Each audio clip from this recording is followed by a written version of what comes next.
recording, so I think we are set. So welcome to this town hall. As I said, my name is Emma Reed. I'm the Associate Dean for Professional Programs and here at Ohio State University. And I am presenting today on behalf of COVE, which is the Council for Outcomes-Based Veterinary Education.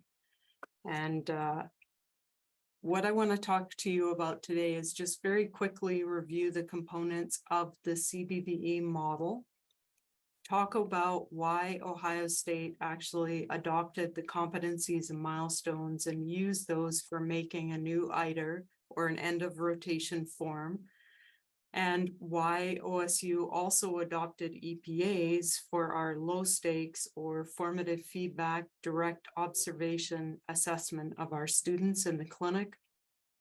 Talk a little bit about the results we had for the class of 2021 and answer some questions at the end. And we have a couple questions for you as well. So first of all, I'm just going to run through the components of the CBVE, and hopefully most people on this call have some familiarity with CBVE. So there are three parts to the CBVE model. Part one is the framework of the competencies, so it describes domains of competence and competencies. Part two is entrustable professional activities. Both of those, part one and part two, were published in 2018. And then part three, which came out a year later, is the milestones. And if you go to cbve.org, you can find more details about those, and you can actually download copies of those documents if you would like to do so. So the first part of the framework or the model is the framework. So part one is the competencies that describe the veterinarian. So there are 9 different domains and 32 different competencies, and those actually describe what a day one career-ready veterinarian is. So that describes the veterinarian. So if you look inside that document, you will see that the domains actually each have various different competencies within them. So you can see competency 1.1, 1.2, and over on the right-hand side of that document, you can see illustrative subcompetencies. So the illustrative subcompetencies are the areas that can be tailor-made for each program. The competencies are what we want to keep intact and have standardized across the various programs. So eventually we might have the ability to compare competencies and look across our various programs and compare our learners. So a competency, don't forget, is an observable ability of a health professional, and it incorporates knowledge, skills, values, and attitudes. And since the competencies are something that you can see, that you can observe in the clinic, then you can assess them and make sure that they have actually been acquired. The entrustable professional activities is the second part of this model, and they're nicknamed EPAs. So EPAs describe the core activities of that clinical practicing veterinarian. And within the CBVE model, there are 8 different core activities that were described. So entrustable professional activities, or EPAs, are day-to-day activities that veterinarians perform in clinical practice. So how these work is that they integrate multiple competencies all at the same time from multiple different domains. And so when you are watching an EPA, you're watching a learner do all those competencies at the same time. So that helps you translate those clinical competencies into the assessment. So if you look inside that document, you can see that the EPAs are listed, and then within each EPA, there are elements that are described within that activity. Those elements are the competencies, and you can see the numbers behind them and the color coding that tells you which competency and which domain it comes from. The third part of the model is the milestones. So the milestones are observable markers on a journey that that individual or that student takes as they develop across the clinical year. So they come into the clinical year, hopefully at a novice level, and then they progress through advanced beginner, through competent, and hopefully they're graduating about the level of competent, and then they become proficient shortly after graduation, potentially 6 months, a year, maybe after graduation. So there are 4 milestones described for every single competency. So again, they come in at about novice, and we hope that they leave at about competent in the final year, and then proficient is aspirational for some time after they graduate. So these describe the learner's ability for every single competency within the model. So you can see an example here, competency 1.2, synthesizes and prioritizes problems to arrive at differential diagnoses.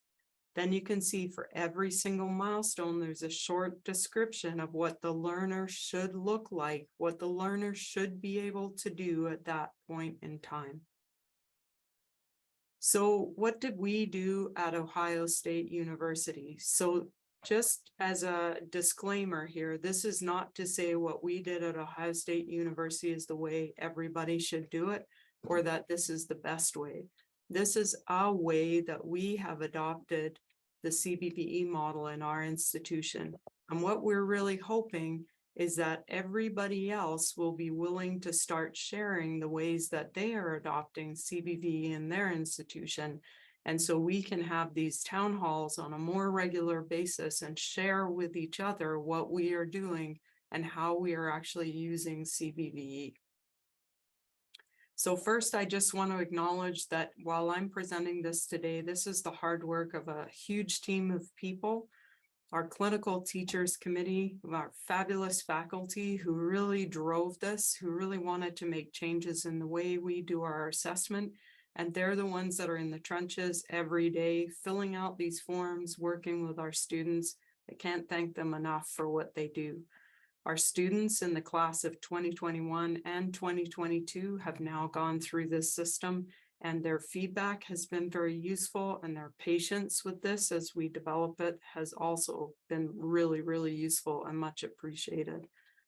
All our instructors in the Veterinary Medical Center that do this, the professional program staff that collect this on a daily basis, and a really big shout out to Kent Hecker, who is the Director of Assessment with ICBA, and Connor Maxey, who's a research analyst, both of those folks at the University of Calgary.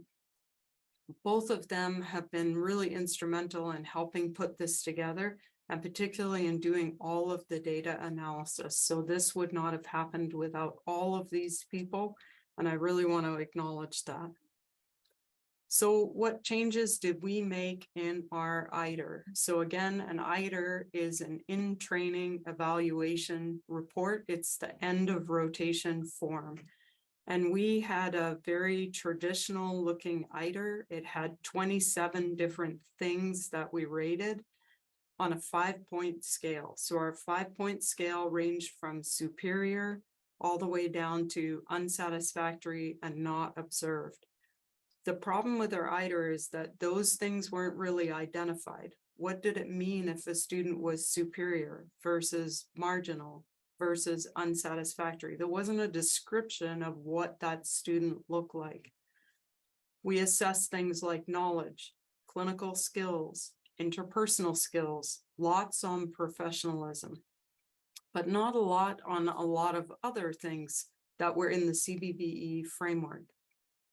We also included a section where the instructors would provide a letter grade that was based on their gut feel about how the student did. It wasn't a sum of the scoring on the other components. It was just an overall, how do you think the student performed? And a C grade was a marginal performance, and it might require repetition of the rotation. However, it might not, and the rotation leader was the one who decided that.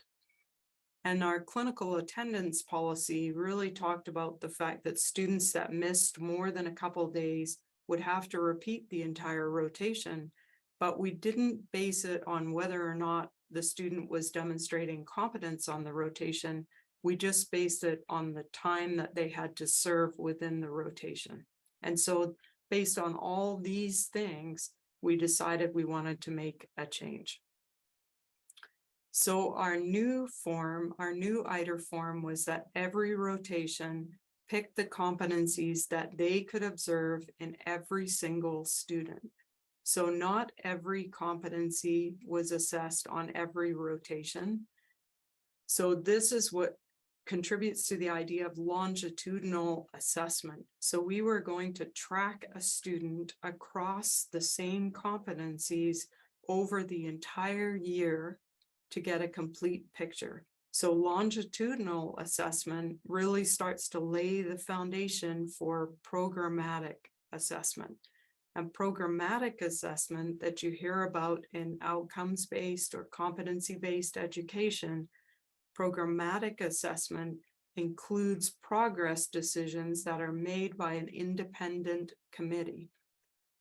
We are not there yet, we don't have that, but we have certainly now achieved longitudinal assessment, which is where we track our students on the same competencies over time and look at their progress.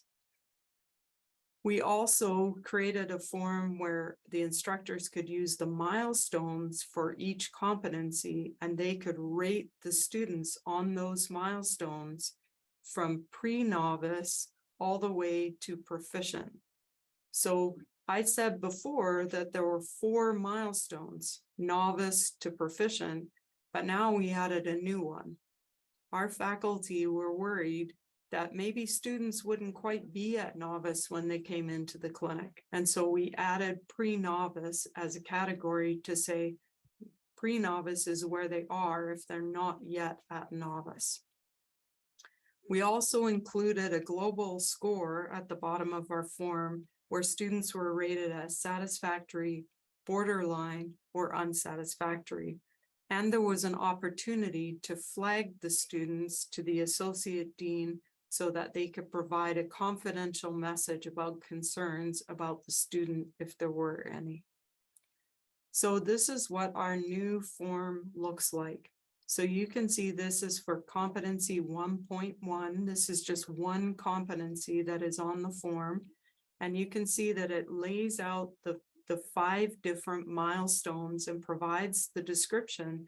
We took those exactly out of the CBVE framework, exactly out of the model, and put them here in our form. So we did this in 145, and then we created what we affectionately call a bubble bar, and it goes from pre-novice all the way to proficient, and each of those milestones has about 5 points around those anchor points. So that creates a 25-point bar or bubble, a bubble bar that you can actually pick one of those anchors. And the important thing is you don't have to pick the anchor. A student might not be novice. They might be somewhere between novice and pre-novice. And the faculty member can tell us, are they more close to one than the other? This is where faculty also provide that overall rating, that unsatisfactory, borderline, or satisfactory. And that is their gut feel as to how the students are doing. And then we use that behind the scenes to generate the actual determination of whether a student is satisfactory or unsatisfactory. And again, the faculty can flag students to the attention of administration if there are learning concerns. So on that milestone rating, we collect one form for every single student on the rotation. So there's one form that we need per student at the end. But what will happen on some rotations is that a number of different people will fill out those forms on rate the student, and then the system will collate those together so that we get one form with the mean milestone rating for every single competency behind the scenes. So instructors don't actually have to tell us pass, fail, and they determine it. What they're telling us is, what do I see in this learner about where they are actually placed on the milestones? So every semester is one course, and every course has 8 different rotations underneath it. So there are 3 semesters in our final year. There are 8 rotations under each course. So there are 24 of those overall. Every rotation is 2 weeks in length. Every rotation is graded satisfactory, unsatisfactory. So therefore, the entire course above it is graded satisfactory, unsatisfactory. So for every rotation block, the mean milestone rating for every single one of those competencies is gathered together, and we get a mean milestone rating that is plotted against the global score. And we do a borderline regression analysis. This creates a unique y-intercept that I'll show you in a diagram in a minute. So that y-intercept tells us about where the minimum performance level is for each rotation block. If students fall above that minimum performance level, they are satisfactory. If they fall below that level, they're unsatisfactory. And if they fall between those two, then that borderline area becomes a conversation with the faculty. So you can see here that we plot out all the students at the same time for a block. We look at where the satisfactory fall, where the unsatisfactory fall, and where the borderline students fall, where that intercepts the y-axis, that determines our cut score. So what do we want to see in our learners? Ideally, we want to see this nice learning curve over time, this nice S-shaped curve. And that y-intercept is really important because it tells us at what level are the students coming in at, where are they starting from? And then we can see how quickly they rise up or they learn over time. What is the slope of that line? So CBVE is based on the idea of a learning curve. And it goes back to that Dreyfus and Dreyfus model where students, again, are moving from novice through to proficient and eventually go on to being experts out in practice. So this is all about their performance over time. And if you're looking at student performance over time, you're really looking at that longitudinal assessment. So a beautiful example of longitudinal assessment that was already provided in veterinary medicine was the work that Harold Bach did and published in 2018. So he was one of the first to actually show that really nice S-shaped learning curve in veterinary learners. And if you want to read more about his work, the reference is provided here. So for the 2021 class, we collected 55,299 individual competency assessments with their ITERs over 19 blocks. And the reason why there's 19 blocks is because our learners, unfortunately, due to the pandemic, were in the online environment for the first 6 blocks. So we collected 19 blocks worth of data.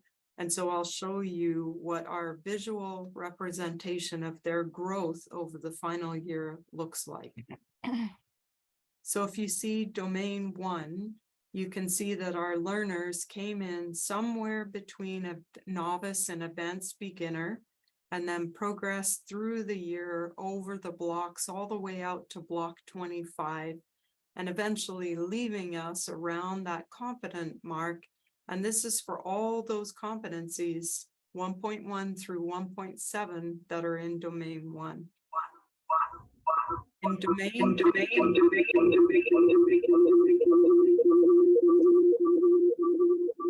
if everybody could mute, that would be great. Thank you. In domain 2, you can see that the same kind of pattern occurred. So for individual animal care and management, again, the students came in around about the level between novice and advanced beginner as that whole cohort, and then progressed through and left us somewhere actually above competent, even in the case of domain 2 or competency 2.2, progressing towards that proficient level. Domain 3 was a little hard to interpret. And again, we see that improvement in the students over time, but a little less of a clear S-shaped curve. And this is related to animal population care and management. And that can be a little more challenging to assess in the final year. Domain 4, we get that nice rise again in public health. In communication, we're seeing the same thing. And in communication, our students have quite a bit of communication training pre-clinically. And so they're actually coming in closer to that advanced beginner level. And it may be that that reflects the fact that we have a little more preclinical work in our program.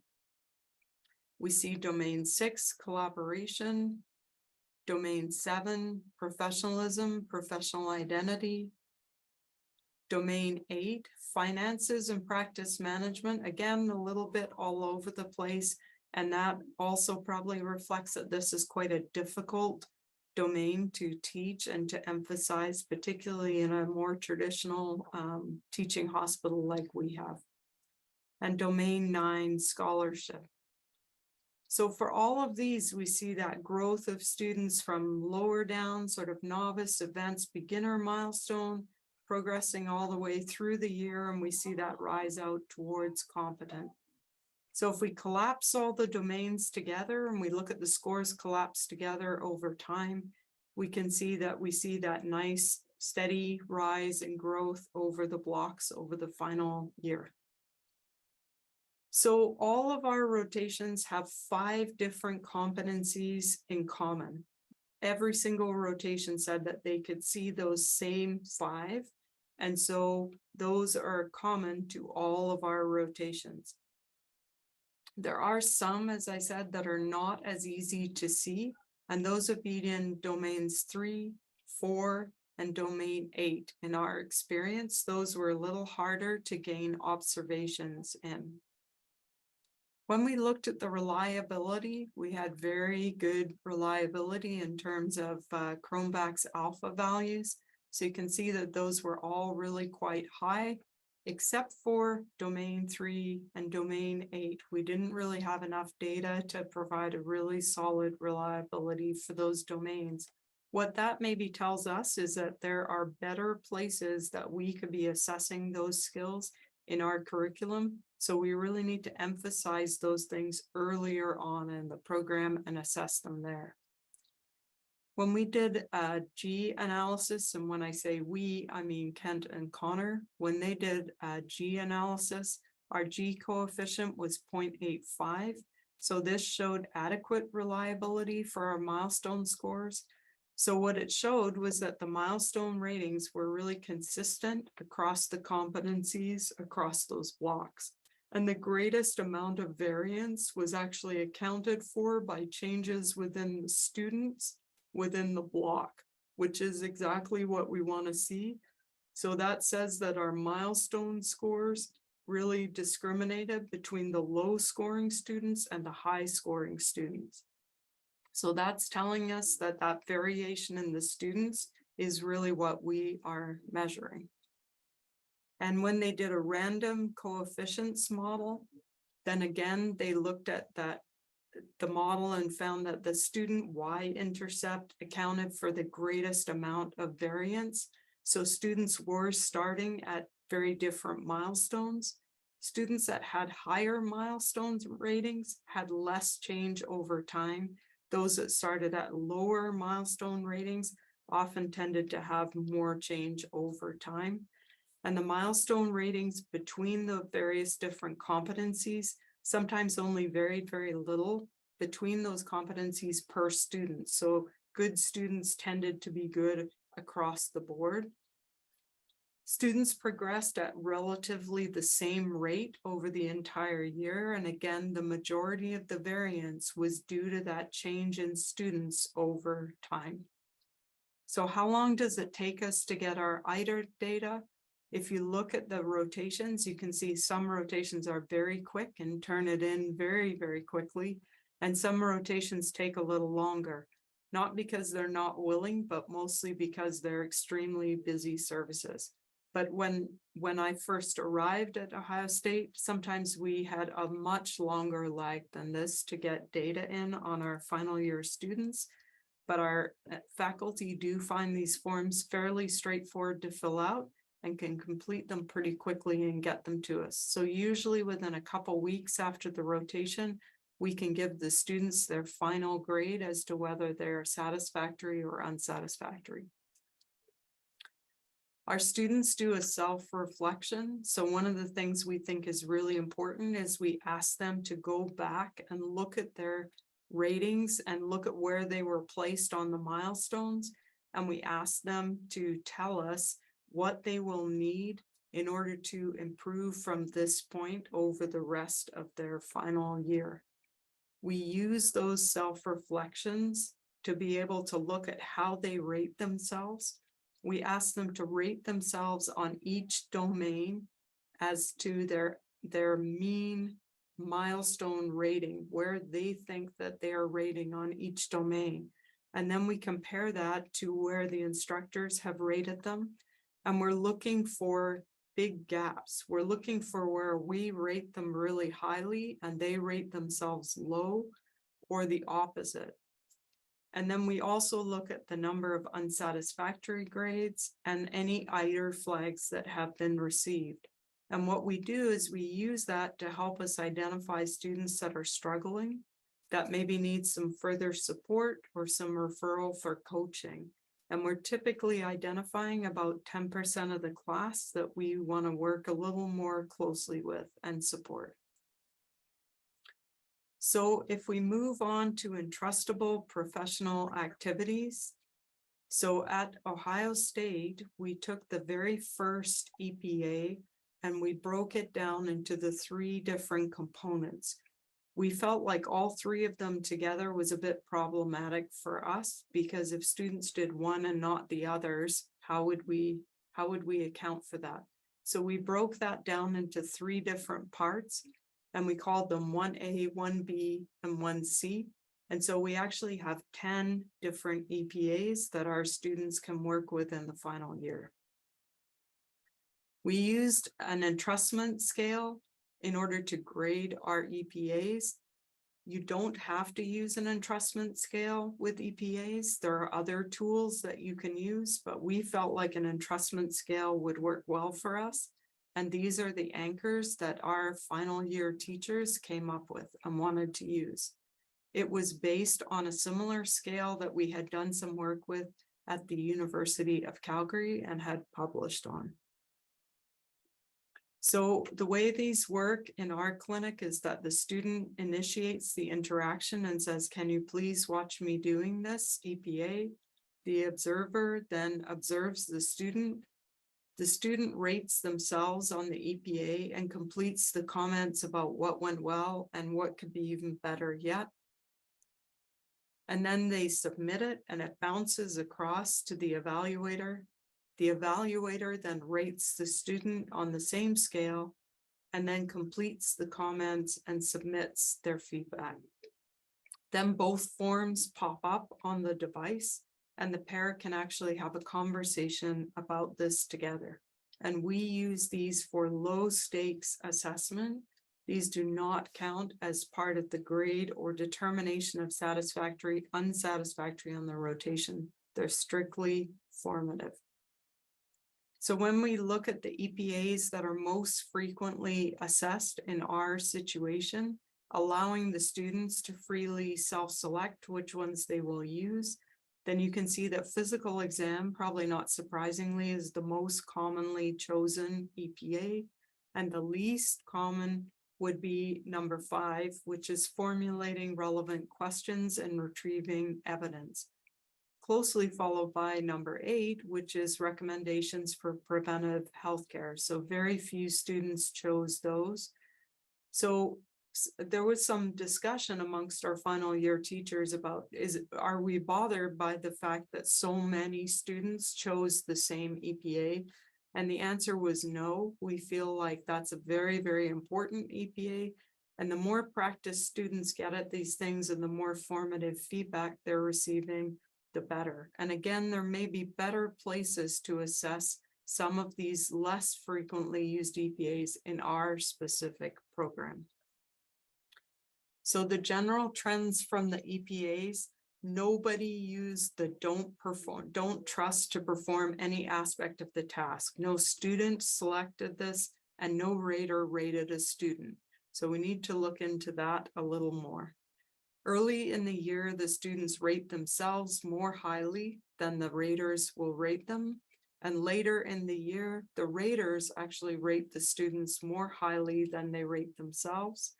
And 74% of our EPAs are done in that first 24-hour window. And all of them are done pretty much by 30 days. Ideally, we want them done when the students are on the rotation, and the vast majority are completed within those first couple of weeks. When we look at the EPA scores, those entrustment scores across our EPAs, across all the rotation blocks, what we can see in the entire cohort is there really wasn't much differentiation in those entrustment scores over time. And we're not entirely sure why that is, and that requires a closer evaluation. But at the moment, we are continuing to look at this, and we are using these as a low stakes assessment in our program. So again, just really want to thank the entire team that has participated in this. Although I was asked to give this presentation today, I certainly am not the one that is the brainchild of this, nor am I the one that does this on a daily basis and generates all this beautiful data that we got to have a look at. So thank you very much to all of those folks. And now we want to move over to the next part of our presentation and ask you some questions. So, question for everybody. How is your ITER or your grading scheme similar or different from what has been presented? And I'm actually going to turn this section over to Susan Matthew, and she's going to actually help direct this session from here. So thank you very much again for your attention. Thanks very much, Emma, for presenting that. So as Emma has flagged, now's an opportunity for you to share with those on the call, how is your in-training evaluation report or your grading scheme similar or different from what Emma has presented to us? So please feel free to place your comments in the chat. And Emma, I don't know if you need to enable the unmute for people so that they can unmute if they would like to share verbally. You're welcome to do either. Aha, I didn't know that I had them all muted. Hold on. And maybe.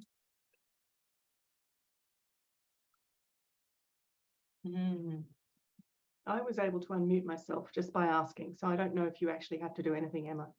Yeah, I was going to say, I don't know if you have to ask me. It looks like we can unmute ourselves. Okay. Wonderful. If anyone wants to share that, if you could put in the chat, as Susan was saying.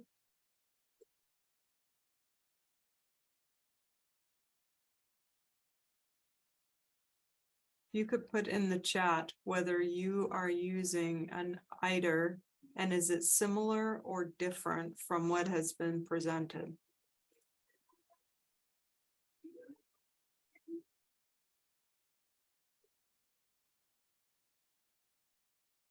We've got. So Emma, when you say that, you mean similar or different from your new ITER, not the former one you had? Yes, sorry. Okay. Yes, thank you, Kathy. I appreciate that. We have a couple of comments coming through in the chat. And Emma, I wondered in the meantime, are you in a position to go back to the slide that outlines your ITER, your new one, so folks can compare what they're doing with that? Yes. I'm just going to stop sharing for a second so I don't make you all ill when I backtrack here. And we've got a comment from Heidi in the chat. We've been using a standard Likert scale, but are moving towards a milestones-based ITER soon. And with thanks to OSU for leading the way. And Jenny has said, at Virginia, Maryland, we are moving from an ITER based on the COE9 competencies and had developed milestones for these to the CBVE framework and the CBVE milestones.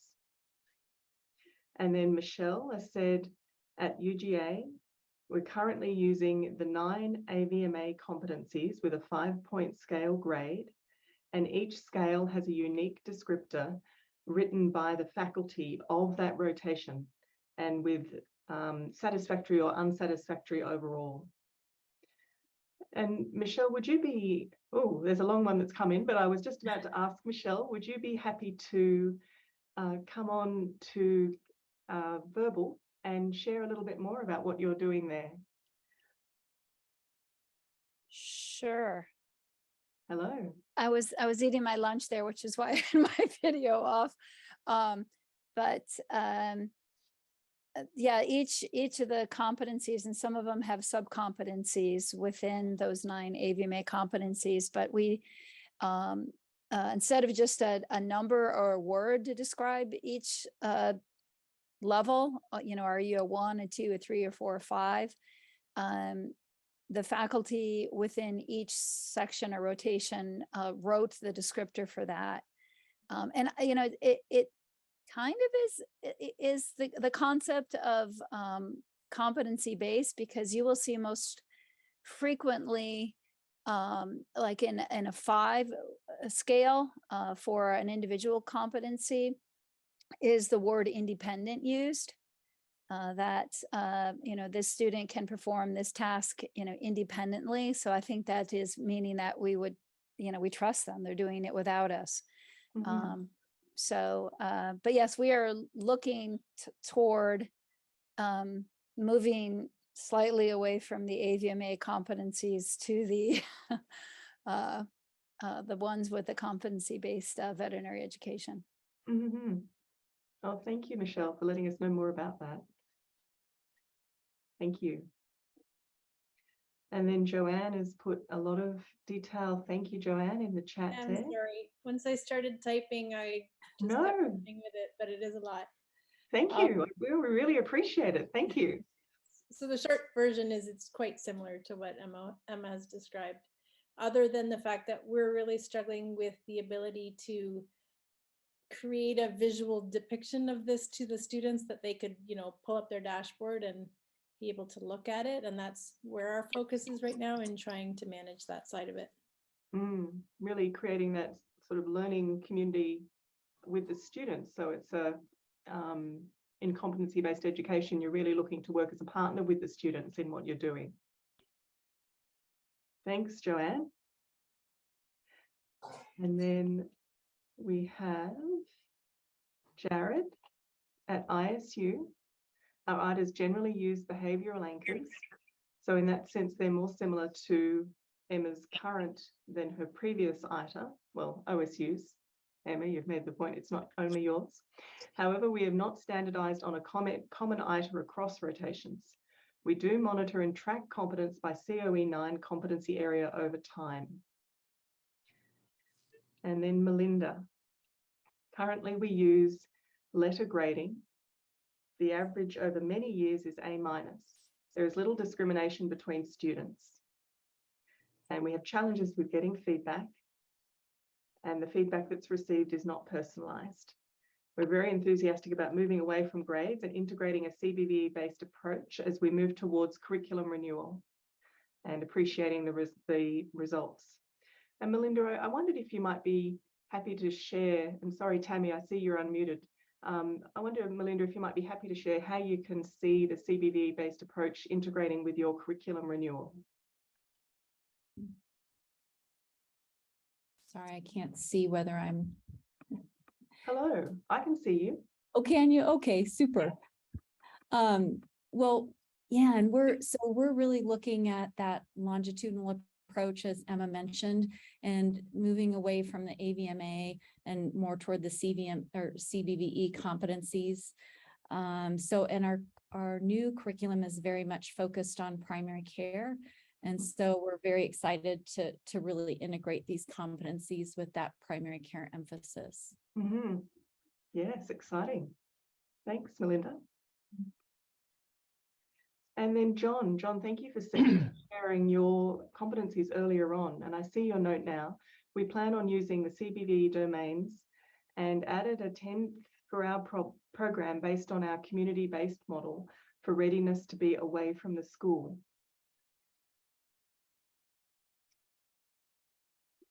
And I'm wondering, readiness to be away from the school. Can you tell us more about that? Sure. So our program is, some people call them distributed programs. We call ours the community-based programs, but the students will be out amongst practitioners for that clinical year. And so we wanted to make sure that we had an assessment even before they left us in preparation for that. And so we're really trying to get them to be very clinically competent at the end of our preclinical program before they leave. Mm-hmm. And so that was an extra domain that we added to be able to achieve that. And that ends up being, work across 6 semesters in a sequence for different skills to gain that competency, whether it's ultrasound or radiology or other aspects, communication. We wanted them to be fairly independent and contributing members when they go into these practices. So it's almost like trying to get them to be almost at the graduation level for some aspects by the time they leave us for the things that we can do in our program. Okay, thank you. Thanks for letting us know. And then thank you too for those who are adding their thoughts into the chat. So, Joanne has added some more about the universal rubric statements from the meets expectations for entry level are used for our overall DVM program learning outcomes. So we've mapped some preclinical year assessments such as the OSCEs to these too. So it's great to hear some of the thought that's going into how students are demonstrating competencies before they meet the clinical year. And having a learning journey that reflects the entire program. Yes. And yes, you're looking forward to the dashboard, Joanne. It's magic, isn't it? And then Jessie, we're realigning our preclinical curriculum around nested EPAs using the CBVE model as the starting point. So an example of a nested EPA was what Emma explained, where she had broken up at OSU the first EPA into 3 parts and invited students to request formative feedback on each part separately. And the next conversation is reworking aspects of assessment in the clinical year to match, says Jessie. Clinicians have been part of the earlier conversation as well to set up our next stage. And Jessie, I wondered if you might be happy to come on and talk with us more about what you're doing there. And I'm not sure where you are. I wish I knew what school you're at, but I can't tell. Oh, sorry about that. Sure, I'm at NCSU. And yeah, what we did is we took the CBVE model. We really liked the EPAs. When it came to thinking about how we would assess them, build learning outcomes for them and all of that, we immediately went towards the nested EPA model that Emma was talking about, breaking it apart some. But what we did is, rather than leave those just in the 4th year or in the clinical year, as some might consider, we set them up so that even in year 1, all of our students are doing some version of that EPA in preparation. And then in year 2, within that same EPA, that they have learning outcomes that are sort of the next tier up and then the next tier up. So they're preparing for clinical year. And we had clinicians working with our more foundational content folks on figuring out what that system would look like. So we've got all year 1 to 3 currently reworking our learning outcomes and reformatting in many different aspects. But the clinical year has been part of the planning, but not part of the reworking quite yet. That's our next step. Okay, Thank you. Susan, if I can just clarify one thing. So when we're talking about nested EPAs, and what's been described in the medical literature is that nested EPAs are actually EPAs that sort of fit underneath bigger, broader EPAs. So for example, if you had the EPA around doing a surgical procedure, and maybe you have younger students, preclinical students, they may not be able to do an entire procedure. They may only be able to do one part of that procedure. And so the part of the procedure, or more like the skill that they are able to do, would actually be what is actually described as that nested EPA. So just want to clarify that, so that the way we broke out that number one, in our case, we actually broke it into 3 different EPAs. So we still count that we have 10. There are none that are actually a subset of the other. Just to, I don't know if I explained that very well, but just to clarify that now. Thanks, Emma. Would you like me to move us on to the polling question? Yes. Do you wanna do that? Okay, see if I can. Oh, hold on one second. Sorry, apologies. I'm gonna go right down to the end here. Are you looking at the Zoom poll? We're looking at your desktop. Now we're looking at your slides, and it At the says the Zoom word poll. Zoom Okay. poll. Make sure. My desktop is messy, so you don't want to be looking at that. Okay, I think if this has worked correctly, and this is Kristen Cheney's wonderful contribution, you should be looking at a question about a CBVE ITER. So if you wouldn't mind completing this, we would really appreciate it.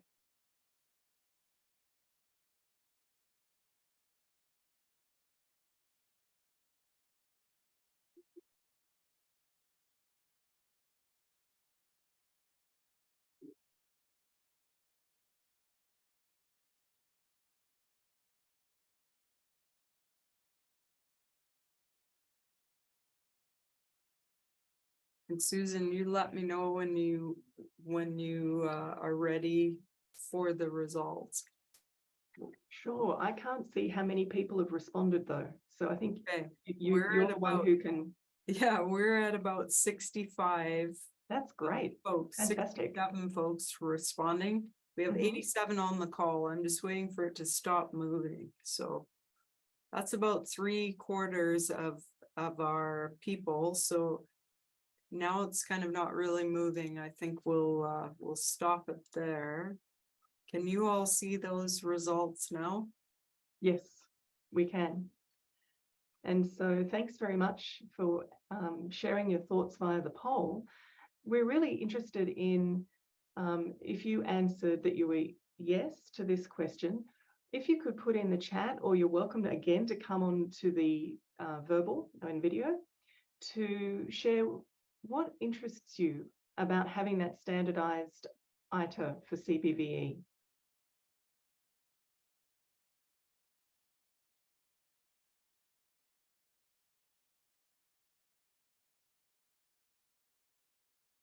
Just give everyone a second here while they're typing. Yeah, we really do appreciate the comments in the chat.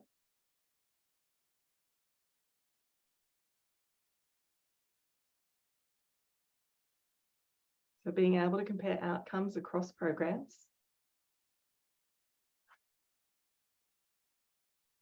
Perception that it will take significant effort to start from scratch and modify current practices. So having something that's standardized, that's provided, would be helpful. We can share best practices.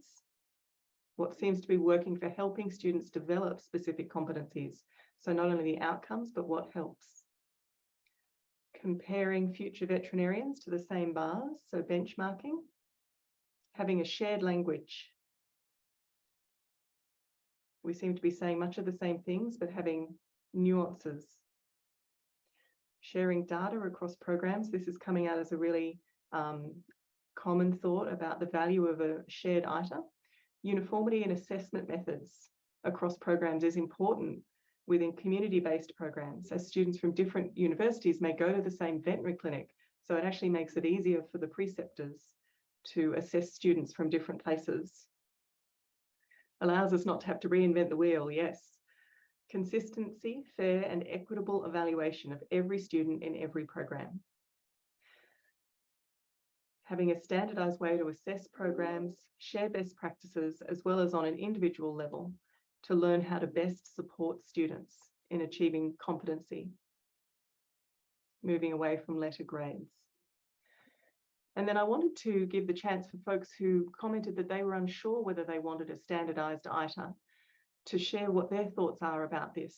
And just as I was about to ask that, I think Sheena, I'm not sure, interested in a standardized ITER, do we think instead of ITERs, the same principles can be applied to in the moment workplace training, asking instructors to assess. So Sheena, you're talking about a standardized workplace assessment tools? Yeah, can you hear me? Is that Yes. working? Yeah. Yes. So I don't think I've explained it very well, sorry. We're considering moving away from an end of rotation evaluation with people having to remember multiple students over 2 or 3 weeks when they fill in their paperwork, to much more of a focus on workplace-based assessment tools. We already use DOPS, but we're thinking about mini CEX and case-based discussions and so forth, where the instructor is filling in the form at the point of having observed the student do the individual activity.